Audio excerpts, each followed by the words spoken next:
Ooh, child. Mama Olivia was right about Norman. He's a crazy mother. Hey, welcome back to my channel. Hi, this is Real Reactions, Real Reviews by Shar. And yes, I am reviewing Beauty in Black, MUMU review. I wear my MUMUs for this baby because there's a lot going on in this show. Woo, episode number 6 called Bang Bang. Bang Bang. Season 1, episode 6. This was fire. I like this particular episode because it brought a lot of things together. And yeah, it gave me a better understanding of some of the characters better. So this was a good episode. I really enjoyed it. Of course, booty shots.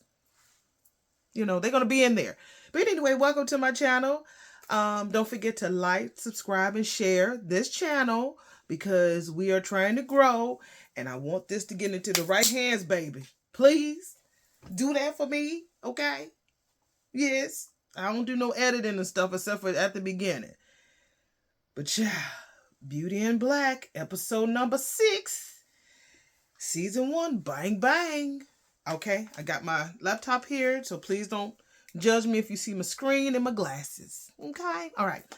Opens up, Calvin and Mallory pull up at the building, and they have a lot of protesters there because remember they have this lawsuit with people who are catching cancer, or women who catching cancer due to the chemicals that are found in the perm that they have, that Beauty in Black has. So there's a lot of protesters and crowds there. So Calvin pulls up. He's the bodyguard. He pulls up in the garage, and Jules tells him to get out the car because I want to talk to Mallory. So Mallory and Jules are talking, and Mallory tells Jules that he needs to do something about the protesters outside. This heifer says, I don't care what you do. You need to get rid of them. I don't care. Get a truck and run over their ass and say it was a terrorist.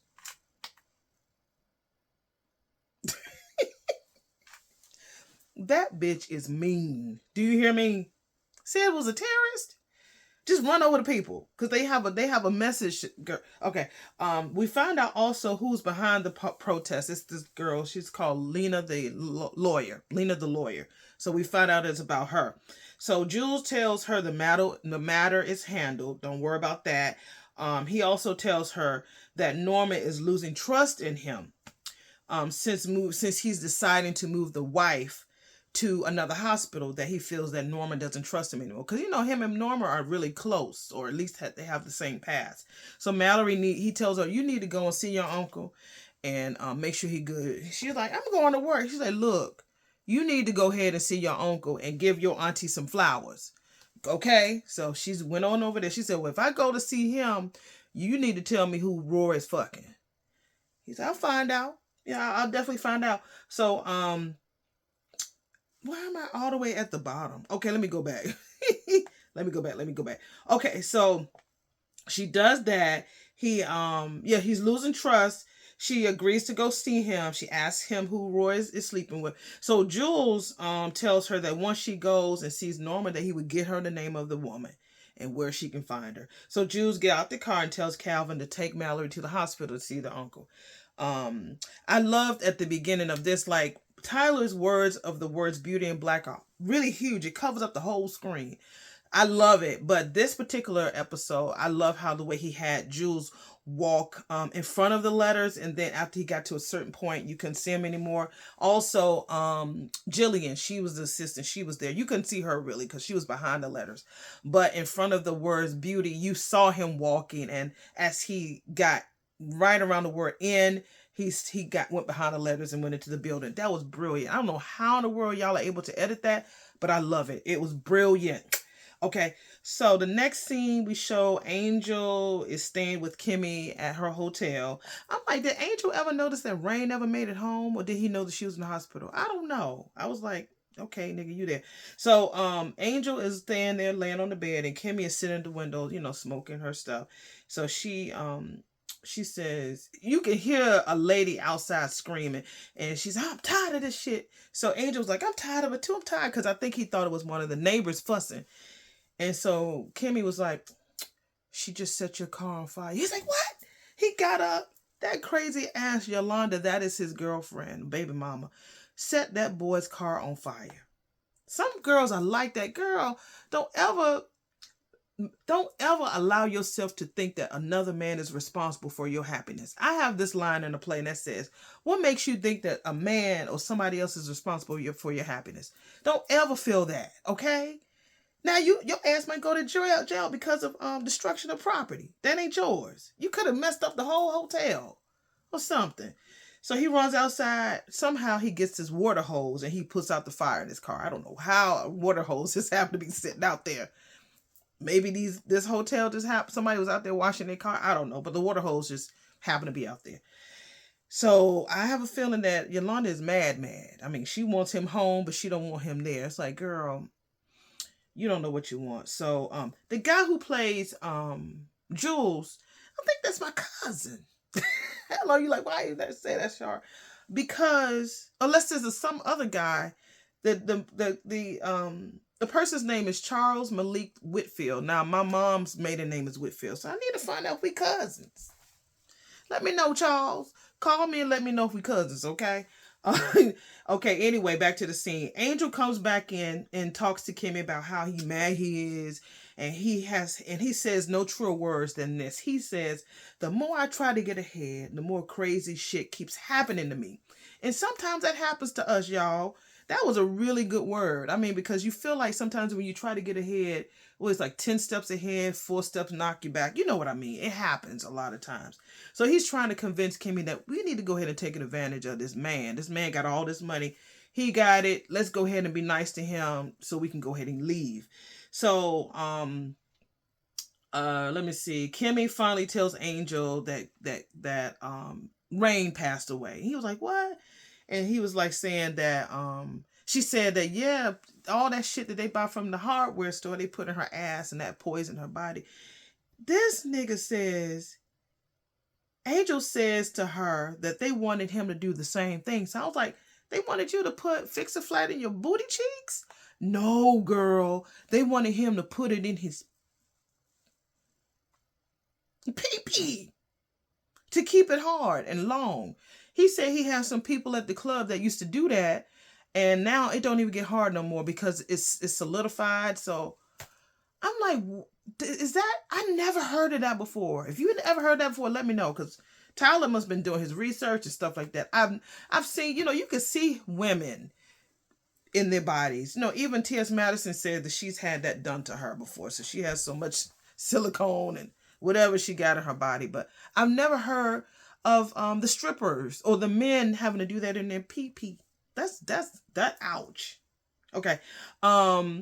He says that they got to get out of there and make this money. Angel says that they can move to the Dominican Republic. He got family there. He said that watch would have sold for $1 million. They could have did a lot of stuff with that $1 million. And she said, don't we need a passport? She's like, remember, Jules took all our shit, our license, our social security numbers, whatever we needed. He has it.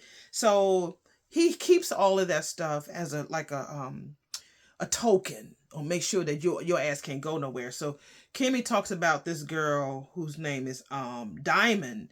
And they was like, what happened to her? I guess she disappeared. So she found out that she was ill-kayed, switch it around, by somebody, because you could tell by her tattoos and stuff. So that's just to let you know that your ass can't go nowhere. You stuck. Jules, make sure you stuck.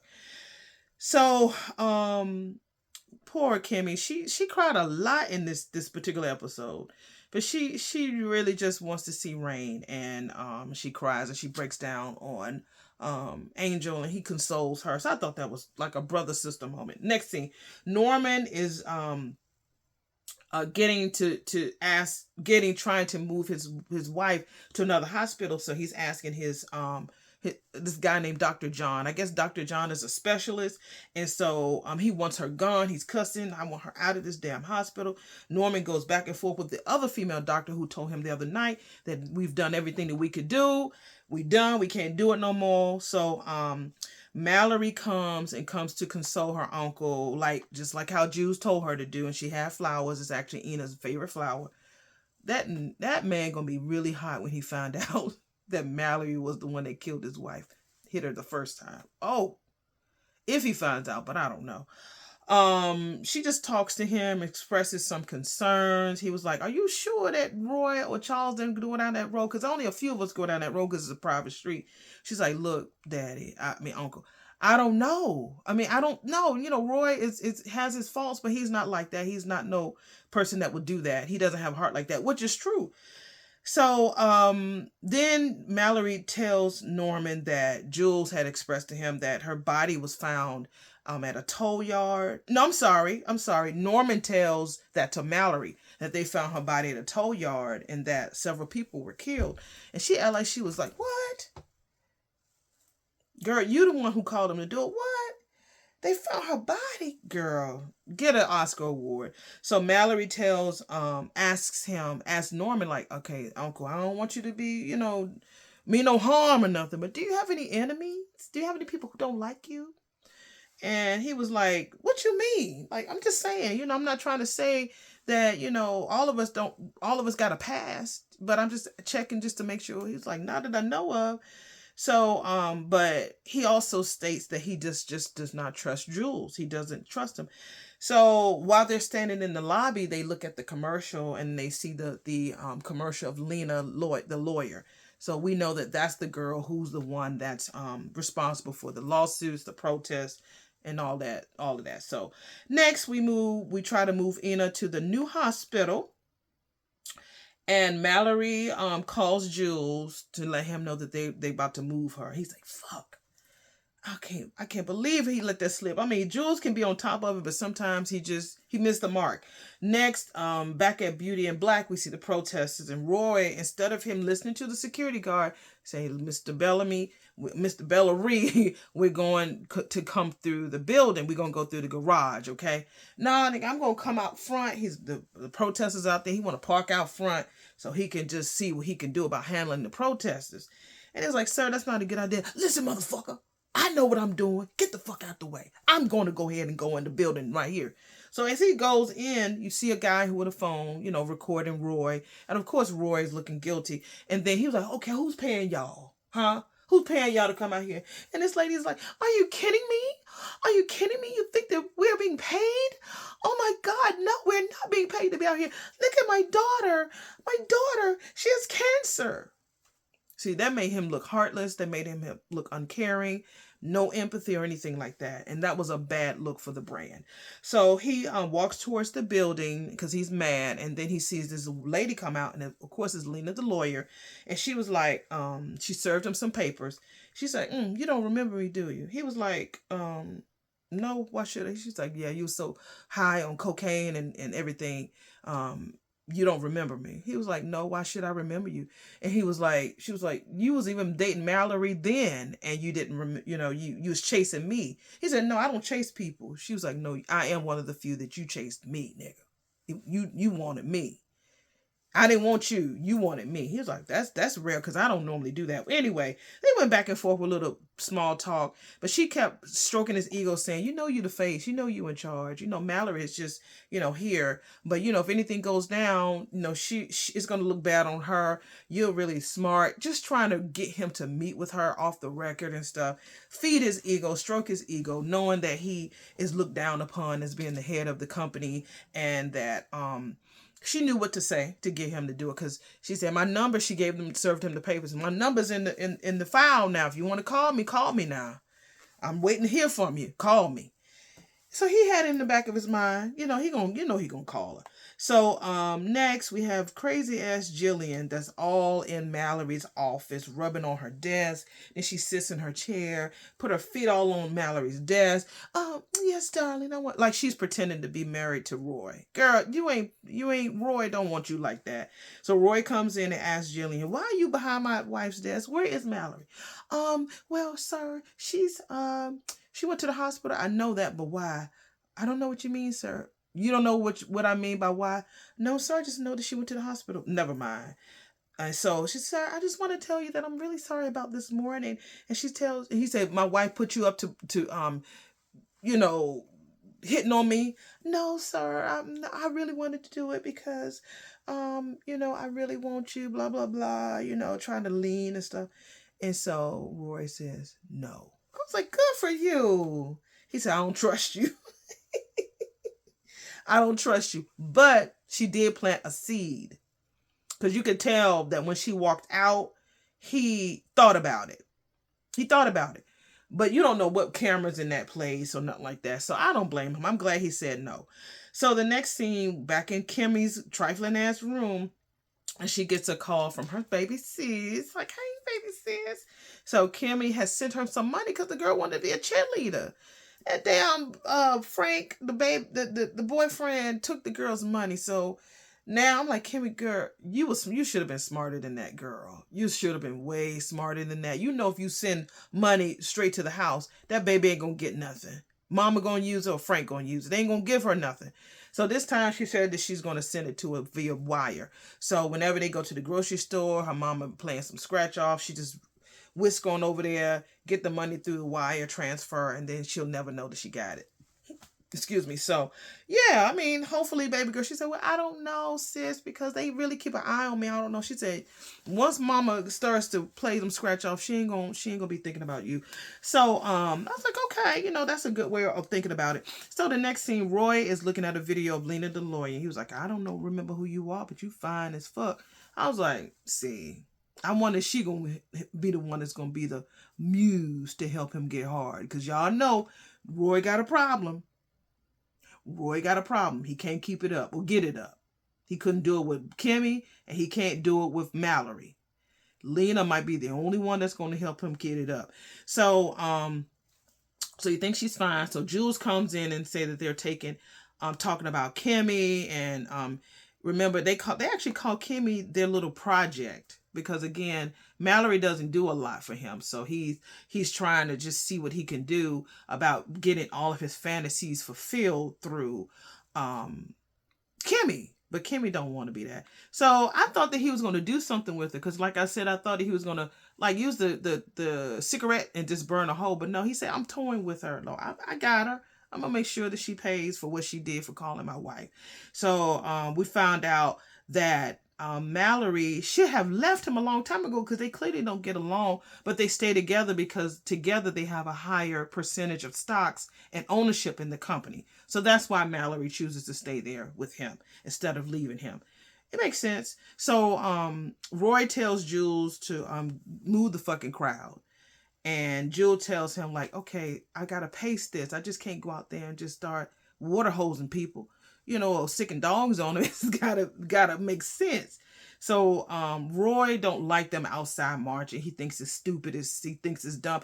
At least him and Mallory think the same. I'm not saying that the cause is stupid and dumb, but they do think alike. I mean, think alike. Mallory wants him to just take a damn truck and run into him, but he just like, get rid of him.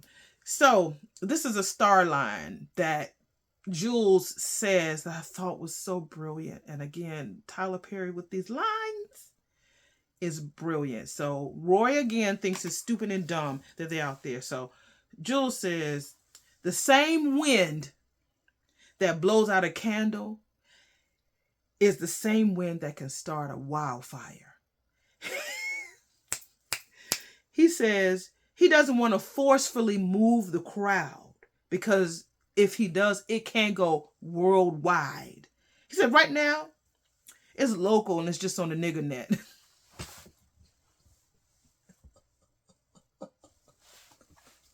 It's just local and it's just on the nigger net. We ain't worried about it right now. But if I go out there and start moving people around and shuffling them around forcefully, then yeah, we're going to be in some trouble. Those two lines. Tyler, you did that shit. Okay, so Roy tells Jewel that he wants to meet up with Lena the lawyer. And he was like, well, no, maybe you should let, Mallory or your dad handle that. So now Jules is pumping up Roy to tell him, oh man, you the greatest. We know you really run the company. Can't nobody do it like you, pumping him up. So immediately, which I thought was interesting, that as soon as he's validated and praised for who he is, he gets a hard on. He left and he told Jules, I'll be back. I got to go to the bathroom. So they don't automatically think that he needs to go to the bathroom to, whatever he does, But no, I think he gets a hard on when you validate him and make him feel proud for who he is. He gets a hard on.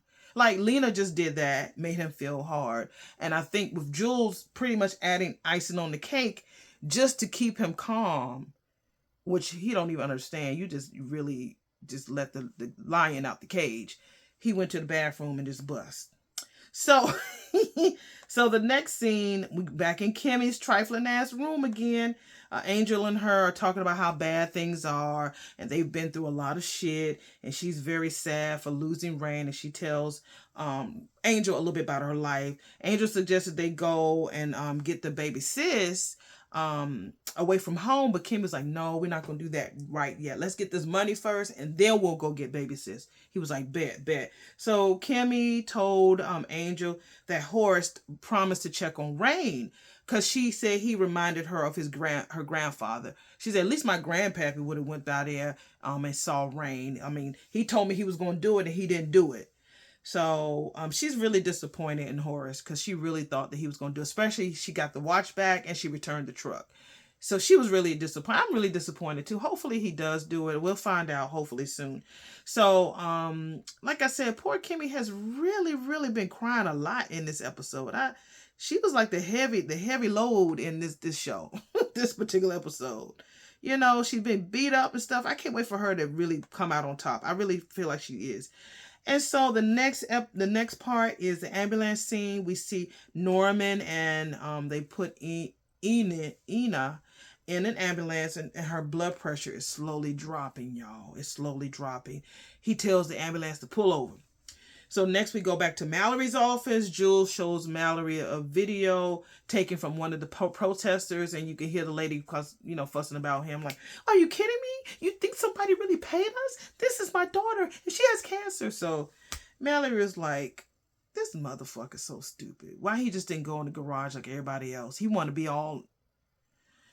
So she throws all these questions at Jules. Of course, Jules is always quick with an answer. So she finally says, and I need to know, the name of that bitch. He was like, I don't know yet, but I will, who he's been fucking. So earlier I meant to say that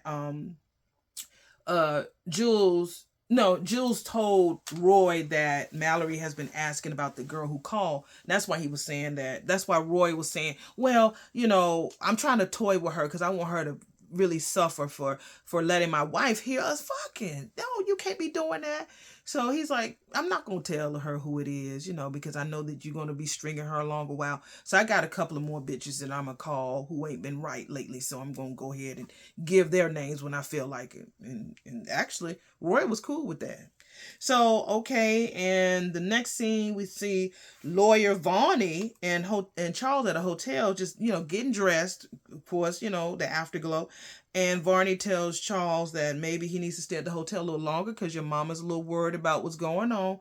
And how dangerous Uncle Norman is. And he was like, look, my mama be worried about it over that bullshit. And tonight I'm going out to the club. So Varney was like, okay, well, maybe I should go with you. He was like, no, you good. You closeted gay. You don't need to be going out there with me.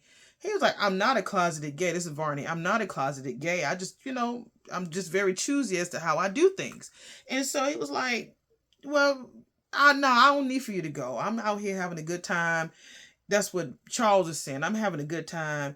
And Varney tells him like, man, every time you get mad at your dad, man, you always out here doing crazy, stupid shit. You want to sleep with random guys, and then you go on this drug rage. And it's like, come on, dude, you need to calm down. If you was a little bit more calmer, we could be cool.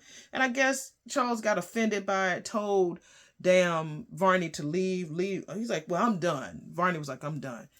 And he was like, okay. No, Varney was like, nigga, I'm done. I don't want to be, fucking with you no more. I'm really mad because I think we had something, but you shat on it. And so as he got to the door, as Varney got to the door to leave, Charles like, Varney. And he was like, what? And he said, what did Charles say? Charles say, he was like, you don't want to be done with this ass or something like that. He said about then he pulled his pants down and showed his booty cheeks. So you ain't gonna be done with this ass. Showed his booty cheeks again. I'm like, Tyler, this is really, I love the eye candy, the ass candy. Charles is a little bitty thing. You can tell he's short because you can tell with the angles. Or Barney is super tall. But it's funny how he said, you know, you ain't gonna miss this ass or something like that. I think that's what he said. So yeah, it was a very interesting booty shot that we got again. But I like Barney's better. Anyway, and the last scene is an ambulance scene where they're trying to revive Ina, and Ina don't wake up, and you can hear the flat line. You can hear the flat line. And so Norman, the doctor, the nurse, and the ambulance drivers are like outside the truck, but you have the doctor and the nurse, and he was like, we tried everything we could. And Norman was like, did you try everything you could? He's like, yes, sir, we tried everything. Do you know my brother? No, sir, I don't know who you're talking about. You know my motherfucking brother. Do you know my brother? That damn crazy Norman got out and said, pow, shot that man right in the head. And you can hear the nurse just screaming. And then so the ambulance drivers opened the door to see what's going on. Norman shot both of them, shot them, pow them, and then asked the nurse, you know my brother, don't you? You know my brother, I know you do. No, sir, no, I don't know. And he, pow, got her. I was like, God, Norman. And just walked right out. Like he just took a piss and then left, you know. What a good ride. It had a very great climax at the end. It was really a great. I think I like this episode better than the last one. Nothing compares to the first three, maybe two. But this one was pretty good. It was, to me, better than the last episode. So hopefully you enjoyed my reaction and my review and my recap of this show. Excuse me, I had a hiccup. Don't forget to subscribe, like, and share this video. And we have, what, 2 more to go? We gonna knock them out. We gonna definitely knock them out, the 2 more. So thank y'all for coming. We have some more to talk about. And I really do like this show. Again, thank you, Tyler, for bringing in the writing. Thank you for sticking to your guns. And thank you for really letting the pen tell the story and letting your brain take us there with you, because I'm enjoying the journey. All right. Y'all have a good one. Bye.